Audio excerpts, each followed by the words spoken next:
주일 예배를 우리가 5번으로 나누어서 드리고 있습니다. 우리가 거리두기를 잘 지키고 서로를 배려하는 마음으로 예배에 참석할 수 있으면 좋겠습니다. 새벽기도회가 5시 30분에 우리가 모이고 있는데 9월 한 달 동안 여러분 새벽기도 시간을 정하여서 한 번씩 참여하고 계시는 줄로 압니다. 은혜 가운데 참여하시고 명절 연휴 기간 동안에는 우리가 가정에서 예배를 드리도록 하겠습니다. 기억하여 주시기를 바랍니다. 추석 가정 예배 순서지가 준비되어 있습니다. 이용하셔서 여러분 예배 드리실 때 활용하시면 좋을 것 같습니다.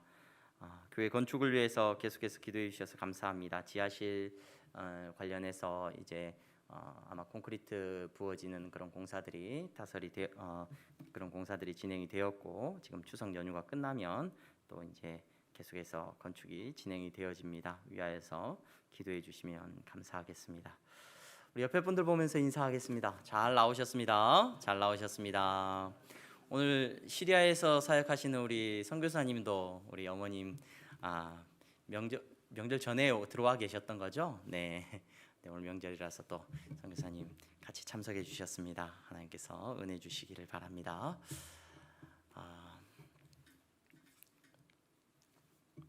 제가 오부 설교를 이렇게 나누어서 이렇게 하면서 설교를 40분씩 50분씩 설교를 했더니 몸에 무리가 온 것 같아요. 그래서 하나님께서 이 설교 시간을 좀 줄이라는 사인인 것 같아요. 말이 많든지 적든지 많고 적은 게 중요한 게 아니라 하나님께서 주시는 능력이 우리 안에 차고 넘치기를 간절히 소망합니다.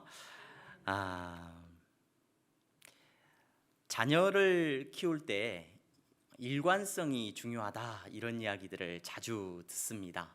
부모님들이 자녀를 양육하거나 할 때 부모님의 태도가 일관성을 갖는 것이 굉장히 중요하고 의미가 있다 이런 이야기들을 종종 듣습니다. 정해진 규칙을 적용할 때 어떨 때는 이렇게 적용했다가 또 어떨 때는 이렇게 적용하면 자녀들이 헷갈린단 말이죠. 헷갈려요.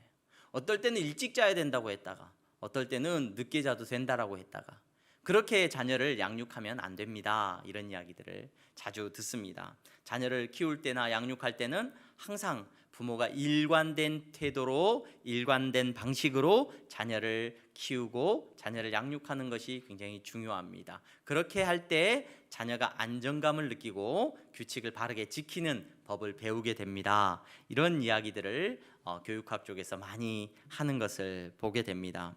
그렇죠, 맞습니다. 일관성을 갖는 것, 부모가 일관성 있게 자녀들을 키우는 것, 교육하는 것 매우 중요한 태도인 것 같습니다. 여러분 신앙생활은 어떻습니까? 우리가 믿음 안에서 신앙생활 할 때도 그 믿음 안에서 신앙생활하는 모습도 일관성을 갖는 것 굉장히 중요한 것 같습니다. 나에게든지 남에게든지 일관된 태도를 가지고 신앙생활하는 것, 믿음에 대한 동일한 태도를 갖는 것은 굉장히 중요한 태도일 겁니다. 나에게 법을 적용했다면 다른 사람에게도 법을 적용하는 거죠. 다른 사람이 잘못한 것을 이야기했다고 한다면 나에게도 잘못한 것을 이야기할 수 있어야 됩니다. 나에게는 용서를 말하고 다른 사람에게는 어떻게 보면은 질서와 법을 이야기한다고 한다면 그것만큼 우리를 헷갈리게 하는 신앙생활이 없을 줄로 압니다.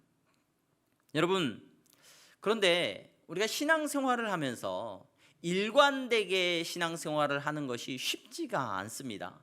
왜 쉽지가 않느냐? 우리의 연약함도 있고 다양하게 우리가 생각해 볼 수 있겠지만 말씀을 읽다 보면 이 성경 말씀이 일관성을 우리에게 보여주지 않는다라고 느낄 때가 참 많이 있어요. 헷갈릴 때가 좀 많이 있다는 겁니다. 제가 어린 시절에 이 성경을 읽고 성경을 공부하면서 성경에 대해서 이야기하고 생각하면서 성경이 보여주는 그런 일치되지 않는 모습, 저는 그때 이 성경을 모순되다라고 생각을 참 많이 했습니다. 이 모순된 모습 때문에 여러분 성경을 이해하는 것이 헷갈릴 때가 참 많아요. 어떨 때는 은혜를 이야기했다가 어떤 때는 법을 이야기합니다. 어떨 때는 지켜야 한다고 했다가 어떨 때는 용서를 이야기할 때가 참 많이 있습니다.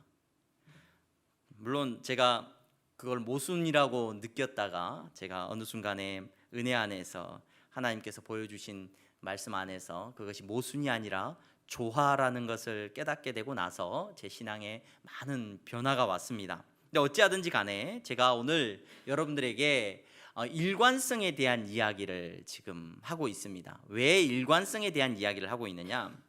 오병이어, 오늘 우리가 읽은 이 본문에 나타나는 오병이어의 이 놀라운 말씀은 여러분 모르시는 분이 없으실 거예요. 누구나 다 이 말씀을 통해서 은혜를 받습니다. 이 말씀을 통해서 도전을 받습니다. 여러분, 그런데 저는 이 말씀을 읽으면서 이 본문 때문에 많이 힘들었어요. 모순이다, 모순. 일관성이 없다. 이런 생각을 참 많이 가졌던 본문이 이 오병이어에 대한 본문의 말씀입니다. 왜 그렇습니까?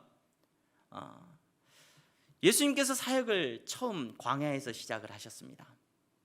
광야에서 자신의 공생애를 홀로 시작을 하셨습니다. 40일 동안 예수님께서 금식을 하셨어요. 줄이셨어요. 40일 동안 줄이신 이후에 어떤 일이 일어납니까? 사탄이 예수님을 시험을 합니다. 시험을 할 때, 예수님이 시험을 받을 때 가장 먼저 시험 받으셨던 내용이 어떤 내용이었는지 여러분 기억하실 겁니다. 우리가 읽은 마가복음에는 그 내용이 구체적으로 기록되지는 않았지만 마태복음이나 다른 복음서를 보면은 시험하는 자가 예수님 앞에 나오죠. 마태복음 4장 내용을 4장의 내용을 가지고 말씀을 드리면 이렇게 기록이 되어 있습니다. 시험하는 자가 예수께 나와서 이르되 내가 만일 하나님의 아들이거든 명하여 이 돌들로 떡덩이가 되게 하라. 빵이죠, 빵. 그 문화 속에서는 예수께서 대답하여 이르시되 기록되었으되 사람이 떡으로만 살 것이 아니요 하나님의 입으로부터 나오는 모든 말씀으로 살 것이라 하였느니라 하시니라. 뭐라고 말씀하셨어요? 사탄이 이 시험하는 자가 나와서 예수님한테 시험을 하는 겁니다. 예수님이 무려 40일 동안 줄이셨어요. 40일 동안 줄이신 이 상황에서 사탄이 뭐라고 예수님을 시험합니까? 이 돌들을 빵이 되게 해서 네가 먹어라 라고 이렇게 시험을 하는 거예요. 예수님께서 그 요구를 들으셨어요? 그 요구를 듣고 뭐라고 말씀하셨느냐? 우리 이 말씀에 너무 은혜 받지 않습니까? 사람이 무엇으로만 살지 않아요? 떡으로만, 사람이 음식으로 먹을 것으로만 사는 것이 아니다. 하나님의 입에서 나오는 말씀으로 사는 거다 라고 예수님이 선포하셨어요. 여러분, 이 말씀을 통해서 우리 은혜 받지 않습니까? 얼마나 은혜를 받는지 모릅니다. 맞아, 예수님은 먹을 것 따위 만드는 어떤 기적, 그저 그냥 먹고 죽게 되는 인생에게 잠깐 만족을 주는 빵을 만드는 기적, 그런 것들로 하나님의 아들 되심을 나타내는 분이 아니셔. 예수님은 생명을 살리시고 하나님 나라의 말씀을 우리에게 가르치심으로 통하여서 영생을 주시는 생명의 떡이 되시는 놀라운 분이셔 라고 우리는 은혜를 받습니다. 우리는 그 말씀을 통하여서 우리가 살아가게 되는 믿음의 길을 바르게 우리가 깨닫게 됩니다. 먹기 위해 사는 인생 아니다. 맞다. 우리는 하나님의 말씀을 붙들고 살아가는 인생이다 라고 우리는 은혜를 받지 않았습니까? 여러분, 오늘 우리가 읽은 본문의 내용을 보시기 바랍니다. 34절에 보니까 세례 요한이 죽고 난 이후에 많은 사람들이 예수님에게 몰려왔습니다. 예수님이 그 사람들을 보고, 그 많은 무리들을 보고 목자 없는 양같이 여기셨다라고 말을 해요. 그리고 목자 없는 양같이 여기시면서 그들을 불쌍히 여기시고 이에 여러 가지로 가르치시더라. 야, 그래, 이게 예수님의 사역이지. 예수님 앞에 나온 많은 사람들을 하나님의 나라에 대해서 가르치시고 하나님의 놀라운 뜻을 그들에게 풀어서 설명해 주시고 그들이 어떻게 살아야 하는지를 예수님이 가르쳐 주셨어요. 맞아, 이게 예수님의 모습이지. 그런데 빈들에서 그들이 예수님의 말씀을 듣고 배우는 것까지는 좋았는데 때가 저물어 갑니다. 때가 저물어 가요. 제자들이 예수님한테 나왔습니다. 예수님, 지금 여기 빈들인데 배도 고프고 지쳤습니다. 이 사람들 더 이상 데리고 있지 마시고 예수님 이제 돌려보내서 저 사람들이 마을로 돌아가서 먹을 것을 좀 먹게 하시는 것이 좋을 것 같습니다. 예수님에게 제자들이 이제 건의를 합니다. 예수님이 그 이야기를 듣고 어떻게 반응하시냐? 돌려보내지 말고 너희들이 먹을 걸 줘라, 이렇게 부탁을 하셔요. 그러니까 제자들이 뭐라고 말을 해요? 예수님, 이 많은 사람들 어떻게 다 먹입니까? 먹을 것 없습니다. 200데나리온이 들어가는데 그걸 또 구할 수도 없죠. 그러자 예수님께서 그 이야기를 듣고 어떻게 반응을 하십니까? 오늘 우리가 읽은 본문에 나와 있는 바로 오병이어의 표적이, 오병이어의 기적이 오늘 우리가 읽은 본문에서 나타나고 있어요. 여러분, 이 본문을 보면서 어떤 생각을 하게 되십니까?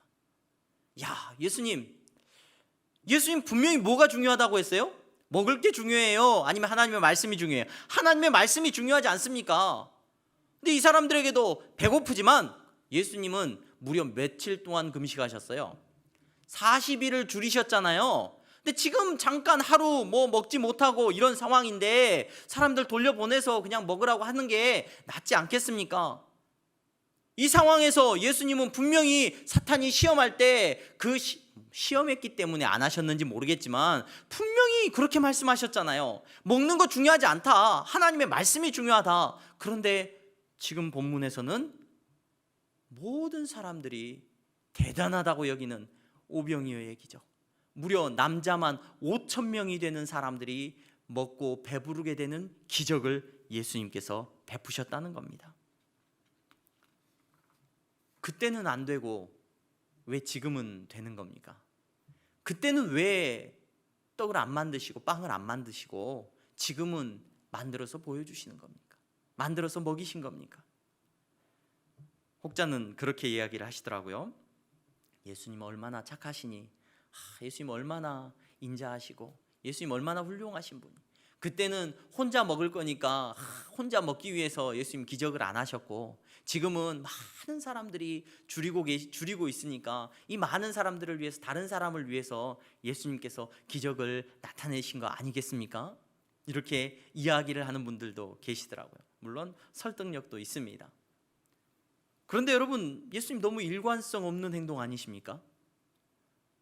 여러분, 정에 이끌려서 이때는 이때, 저때는 저때, 그때마다 예수님 그냥 적용하는 기준이 달라지시는 겁니까? 왜 예수님은 이때도 과감하게 그렇게 말씀하지 못하십니까? 사람이 떡으로만 사는 게 아니라 뭘로 산다? 하나님의 말씀으로 산다. 왜 더 강하게 가르치지 못하시는 겁니까? 여러분, 이건 목사님 굉장히 본문을 그냥 문제 삼으시려고 그냥 굉장히 그렇게 어렵게 그냥 이해를 하고 계시는 거 아닙니까? 근데 여러분, 이거 굉장히 중요한 문제입니다. 왜 중요한 문제냐? 많은 성도들이 신앙생활하면서 이 두 가지를 왔다 갔다 해요. 왔다 갔다. 말씀이 중요합니다. 하나님의 나라를 위해 사는 것이 중요합니다. 이 땅에서 사는 것이 정말로 내가 먹을 것 위해서 사는 것 아니지 않습니까? 정말로 내가 말씀대로 살겠습니다 라고 말하고 돌아가서는 오늘 내 삶에서는 무엇이 더 중요하냐? 하나님, 내가 일을 해야 되는데 오병이어의 내 삶의 기적이 나타나기를 원합니다. 어떤 기적이? 오병이어의 기적이 나타나기를 원합니다. 우리 그렇게 기도 많이 하지 않습니까? 조금 전에는 뭐가 중요하다라고 고백을 했어요? 하나님의 나라가 중요하다라고 말을 했는데, 말씀이 중요하다고 했는데, 돌아서서는 하나님, 나는 공부 조금밖에 못했지만 하나님 오병이어의 능력이 나타나기를 원합니다. 좋은 대학도 가고 하나님 좋은 회사도 취직하고 능력이 나타나기를 원합니다. 나 돈 이만큼밖에 없지만 하나님, 엄청난 열매들이 요만큼 투자해가지고 어마어마한 부자가 되기를 원합니다. 오병이어의 능력이 나타나기를 원합니다. 이렇게 기도한단 말이에요. 뭐가 옳은 겁니까? 뭐가 옳은가? 제가 일관성에 대해서 이야기를 했습니다. 부모가 믿음을 보여줘서 부모가 자녀에게 신앙의 교육을 할 때 굉장히 중요한 것 중에 하나가 바로 이 일관성이에요. 부모의 믿음이 자녀에게 잘 전해지는 아주 중요한 방법이 있는데, 그 방법은 뭐냐? 부모가 일관된 믿음의 태도를 보이는 겁니다. 예수님을 믿는다고 했으면 진짜 믿는 사람처럼 살아야 돼요. 진짜 믿는 모습을 보여줘야 자녀들이 안 헷갈리죠. 부모님이 교회는 다니는데 나보고 교회는 나가라고 하는데, 여러분 돌아서면 무슨 얘기를 해요? 교회보다, 아니 신앙생활보다 더 중요한 것이 많은 것처럼 그 삶 속에서 보여주고 말한다고 한다면 자녀는 헷갈려요. 그리고 스스로 판단하죠. 아, 저건 가짜다. 가짜다. 여러분, 오늘 오병이어의 표적이 나타납니다. 이 오병이어의 표적을 보면서 여러분 무엇을 생각하시고 어떻게 이 본문을 이해하고 계십니까? 오늘 본문을 제대로 잘 이해하셔야 됩니다. 오늘 예수님께서 일관되지 않게, 야, 그때는 기적을 안 하셨다가 지금은 기적을 행하시고 예수님께서 왔다 갔다 하시네, 여러분 이렇게 이해를 하고 이렇게 받아들이게 되면은 어떤 분들은 이런 문제의식을 갖지를 않죠. 그냥 자연스럽죠. 믿음을 따라 사는 것과 내가 오병이어의 기적을 경험해야 되겠으니까 하나님 내게 주십시오라고 기도하는 것과 무슨 문제냐라고 그냥 아무런 문제의식도 갖지 않은 경우가 대부분일 겁니다. 하지만 오늘 본문을 저와 여러분들이 믿음의 눈으로 분별하게 잘 볼 수 있기를 바랍니다. 먼저 여러분들이 보셔야 되는 것은 예수님은 엄청난 표적을 베푸신 것은 아니라는 거예요. 엄청난 기적을 예수님이 베푸신 것은 아니라는 것을 저와 여러분들이 먼저 주목해야 됩니다. 물론 많은 사람들이 먹었습니다. 5,000명이나 되는 사람들, 와, 대단하다, 대단하다. 그런데 저는 불만이 있었어요. 옛날부터 이 본문을 볼 때마다. 하다못해 TV나 여러분 만화 영화나 뭐 여러분들 우리가 보는 뭐 어떤 세상의 어떤 화려한 기적들을 좀 보시기 바랍니다. 하다못해 흥부가 박을 따가지고 먹을 것이 쏟아지는 장면 한번 보시기 바랍니다. 여러분, 오늘 예수님께서 베푸신 이걸 기적이라고 부를 수 있을까 한번 의문이 들어요. 저는 예수님께서 저녁에 만찬을 준비하시고 기적을 베푸시는데 정말로 금 나와라 은 나와라 뚝딱 했던 그런 어떤 기적처럼 밥 한 상 거하게 좀 차려져 가지고 그 자리에 앉아 있었던 사람들이 정말로 배부르게 맛있는 음식들을 좀 먹었으면 좋았겠는데, 여러분 이들이 먹고 남긴 음식이 뭐예요? 결국 보리빵, 물고기 작은 것 나눈 것, 그거 먹었습니다. 그거 먹었어요. 예수님이 엄청난 기적을 베푸셨다고 보기에는 여러분 저녁의 식탁이 너무 초라해요. 예수님께서 엄청난 능력을 보여주셨다라고 보기에는 여러분 이들의 식사가 화려하지 않습니다. 예수님께서는 그들을 앉히셨죠. 그리고 뭐라고 말씀하셨느냐? 오늘 저와 여러분들이 이 본문의 말씀에서 주목해서 보셔야 되는 내용이 있습니다. 어떤 내용을 주목해서 보셔야 되느냐? 제가 코로나가 시작되고 나서 언젠가 여러분들에게 이 본문에 대해서 설교를 했던 기억이 있습니다. 근데 그때 설교할 때도 제가 여러분들에게 여러분 주위에서 보셔야 되는 한 단어가 있습니다 라고 말씀을 드렸어요. 그 단어는 어떤 단어냐? 예수님께서 자 어떻게 그들을 앉히고 기도를 하고 계시는지 보셔야 된다는 거예요. 뭐라고 기도를 하고 있는지 보셔야 된다는 거예요. 예수님께서 자 너희들 무엇을 가지고 있니? 제자들한테 물어보셔요. 그러니까 제자들이 말을 합니다. 오늘 마가복음 본문에는 그렇게 기록은 안 되어 있습니다. 뭐라고 기록이 되어 있냐? 뭐 도시락이었다, 한 소년이 가지고 있었던 도시락이었다, 자세한 내용은 기록되지 않았지만 제자들이 가지고 온 것이 뭐였냐면 보리빵 5개 그리고 물고기 2마리였어요. 이걸 가지고 예수님이 손에 드시고 이제 사람들에게 앉게 하십니다. 예수님 앞에 앉아있는 사람들은 몇 명의 사람들이 앉아있어요? 남자만, 장정들만 5,000명이 넘는 사람들이 앉아있는 겁니다. 이 상황에 예수님 손에 들린 것은 보리빵 5개와 물고기 2마리입니다. 이걸 들고 예수님이 기도하시는데 어떻게 기도를 하시냐? 예수님께서 하나님 하늘의 문을 여시고 축복하여 주셔서 이것들이 차고 넘치게 해주시기를 바랍니다. 이것 갖고는 부족하니까 하나님 넘치도록 채워주셔야 되겠습니다. 이렇게 기도를 안 해요. 뭐라고 기도를 하셨느냐? 여러분 앉도록 하신 다음에 우리가 읽은 본문에 보니까 어떻게 돼 있어요? 축사하셨다 이렇게 돼요. 축사하셨다. 여러분 축사하셨다라고 하는 표현이 무슨 표현이냐? 유카리테스라는 표현인데 축사하시다라는 표현은 성경의 이 유카리테스라는 표현 자체는 전부 대부분 감사하다라는 표현입니다. 감사하다. 예수님께서 5,000명의 사람들이 앉아있는데 그 앞에서 보리빵 5개 물고기 2마리를 들고 예수님이 뭐라고 기도하셨다고요? 감사하셨다고요. 감사. 여러분 예수님이 오병이어의 엄청난 기적을 보여주기를 원하신 것이 아니라 저와 여러분들이 놓치지 마셔야 됩니다. 예수님은 하나님의 말씀이 중요하다고 우리에게 가르치신 분이에요.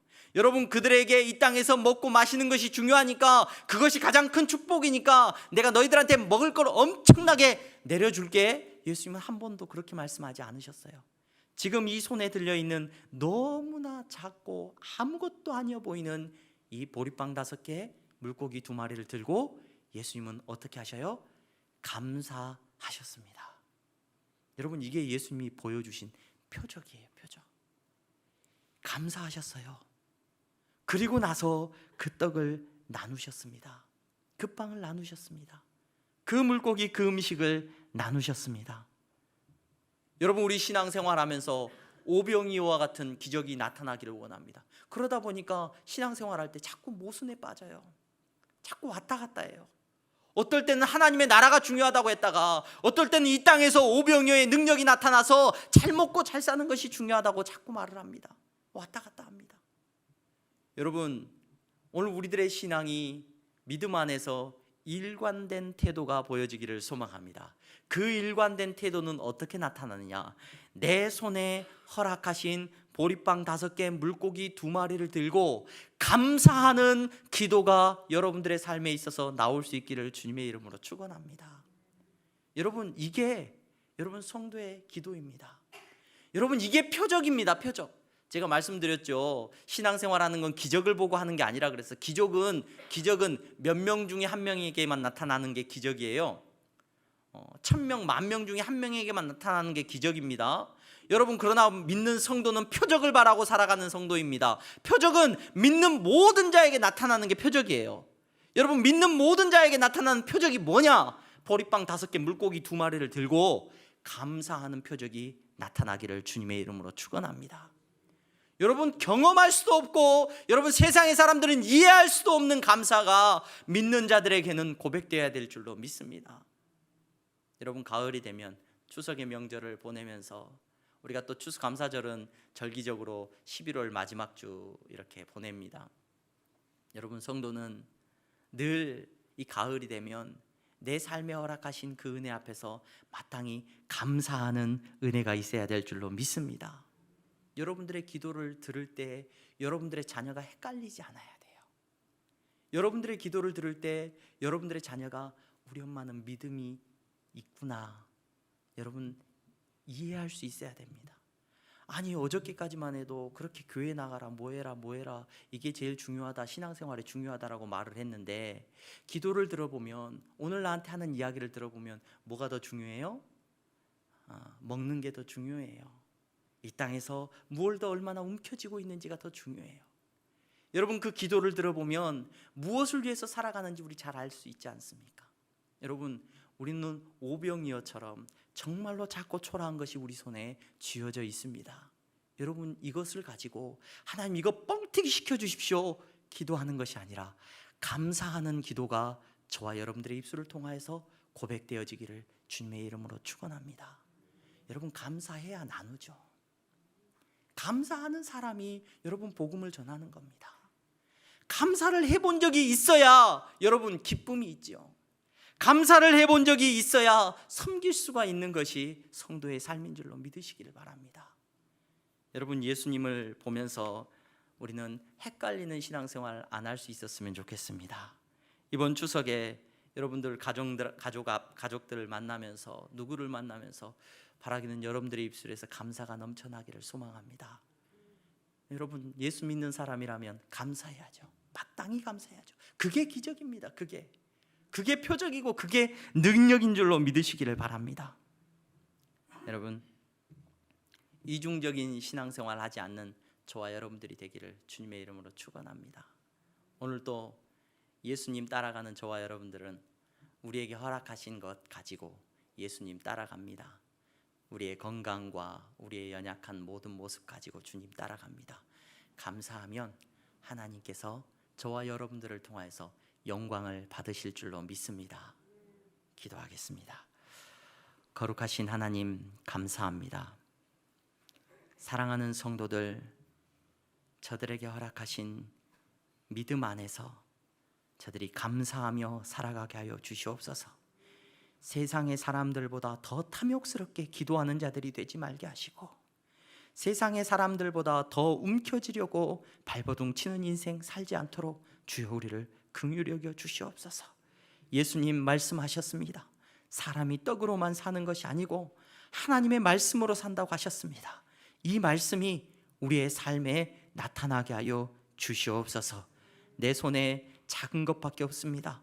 그러나 감사하게 하시고 그것을 떼어서 나눌 수 있는 능력을 우리에게 허락하여 주시옵소서. 예수 그리스도의 이름으로 기도하옵나이다. 아멘. 우리 다 함께 찬송가 213장 부르시면서 준비하신 예물 하나님 앞에 드리겠습니다.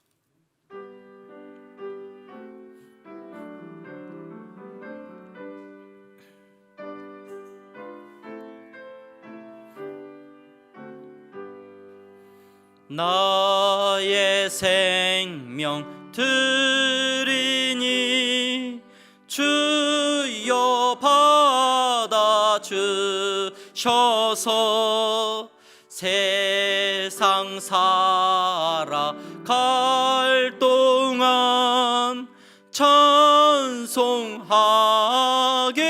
하소서. 아멘. 하나님 감사합니다. 사랑하는 성도들, 이 시간 주님 앞에 나와 진실한 마음으로 예배하게 하시니 감사합니다. 저들의 예배를 받아주시고 저들이 이 시간 드리는 헌신과 물질을 받아주시옵소서. 11조의 예물을 드렸습니다. 감사의 예물을 드렸습니다. 믿음으로 드리는 예물이 되게 하여 주시옵소서. 더 많이 움켜쥐기 위하여서 드리는 예물이 아니라 내 모든 것이 주님 하나님에게서 주신, 하나님으로부터 받은 놀라운 선물인 것을 깨닫고 하나님 내 삶에 허락하신 모든 것이 은혜임을 깨닫고 이 시간 11조의 믿음의 고백을, 감사의 예물의 믿음의 고백을 하나님 앞에 드리게 하시니 감사합니다. 저들이 믿음대로 드렸사오니 믿음대로 주여 축복하여 주시옵소서. 저들의 삶에 일용할 양식을 주님 책임져 주시고 저들의 걸음걸음에 주님께서 넘치는 은혜를 부어주셔서 나누고 베풀고 섬길 수 있도록 저들을 세워 주시옵소서. 코로나 바이러스로 인하여서 주님 어려운 형편에 있는 환우 성도들 많이 있습니다. 하나님 아버지, 저들을 붙잡아 주셔서 이 어려운 환경 속에서도 주님 하나님의 나라를 위하여서 마음껏 쓰임받을 수 있는 종이 될 수 있도록 은혜 내려 주시옵소서. 아버지 하나님, 선교의 예물을 드립니다. 땅끝까지 복음 전하는 일 가운데 교회가 쓰임받기를 원합니다. 선교사님들을 지켜주시고 하나님, 우리의 물질이 닿는 곳마다 주여 귀한 사역자들이, 믿음의 역사들이 일어나게 하여 주시옵소서. 주님, 장학헌금을 드립니다. 우리의 다음 세대가 우리 때문에 예수님 안 믿는 일이 일어나지 않도록 주여 불쌍히 여겨주시고 아버지 하나님, 우리의 다음 세대가 예수님 똑바로 믿는 세대가 될 수 있도록 주여 긍휼히 여겨 주시옵소서. 아버지 하나님, 건축원금을 드립니다. 우리의 욕심대로 마시고 아버지의 뜻대로 아름답게 이루어 주시고 하나님, 아름다운 예배당에서 우리가 더 마음껏 하나님 복음 전하고 배우고 기도할 수 있도록 은혜 내려 주시옵소서. 드릴 것이 없어 가난한 심령으로 나온 성도 있습니까? 더 큰 은혜를 내려 주시옵소서. 예수 그리스도의 이름으로 기도하옵나이다. 아멘. 우리 다 함께 일어나서 주기도문 함께 찬양하시겠습니다.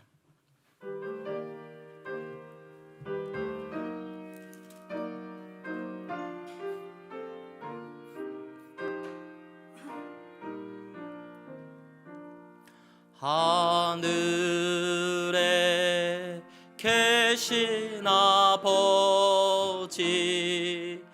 이름 거룩하사 주님 나라 임하시고 뜻이 이루어지다.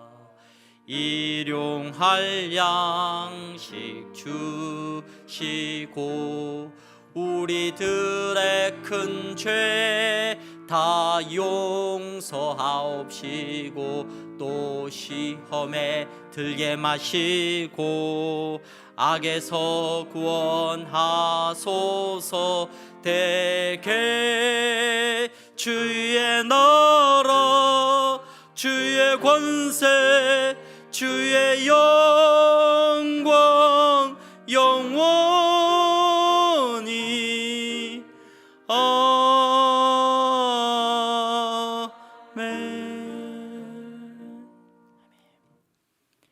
주 예수 그리스도의 은혜와 하나님 아버지의 사랑하심과 성령의 교통 충만하심이 말씀대로 하나님 감사하며 살아가는 성도들의 머리머리 위에 이제부터 영원토록 함께 있을지어다. 아멘.